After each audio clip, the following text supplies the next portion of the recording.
শীতের সময়টা আমাদের শরীরের জন্য যতটা আরামদায়ক ততটাই ঝুঁকিপূর্ণ। ঠান্ডা আবহাওয়ায় রোগ প্রতিরোধ শক্তি কমে যায়, বাড়ে নানা ধরনের সংক্রমণ। আর ঠিক এই সময় অনেক বিশেষজ্ঞই বলছেন নিয়মিত ও পরিমিত পরিমাণে মধু খাওয়া শরীরকে কিছু ভয়াবহ শীতকালীন রোগের ঝুঁকি থেকে রক্ষা করতে পারে।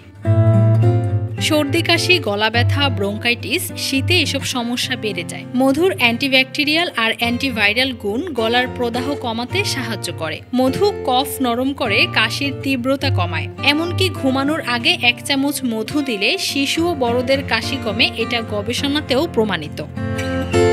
শীতে হজমের গতি কমে এবং গ্যাস, বুক জ্বালা বা আলসারের ঝুঁকি বাড়ে। মধুর অ্যান্টিঅক্সিডেন্ট পাকস্থলীর দেয়ালকে সুরক্ষা দেয় এবং সংক্রমণ কমাতে পারে, যা আলসারের প্রধান কারণগুলোর একটি। সকালে কুসুম গরম পানির সঙ্গে 1 চামচ মধু হজম স্বাভাবিক রাখতে দারুণ উপকারী। শীতের ঠান্ডা রক্তনালী সংকুচিত করে, ফলে ব্লাড প্রেশার বাড়ে এবং বাড়ে হৃদরোগের সম্ভাবনা। মধু শরীরে কোলেস্টেরল মাত্রা ঠিক রাখে। এর মধ্যে থাকা পটাশিয়াম রক্তচাপ নিয়ন্ত্রণেও সাহায্য করে।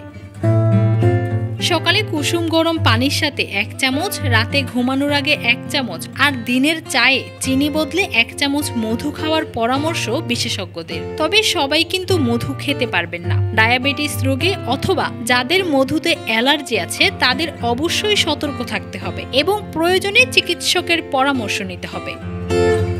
শীতের সময়ে নিয়মিত মধু খাওয়া শুধু স্বাদ নয়, এটি হতে পারে শরীরের জন্য নিরাপদ এক প্রাকৃতিক সুরক্ষা। News desk, Dhaka TC.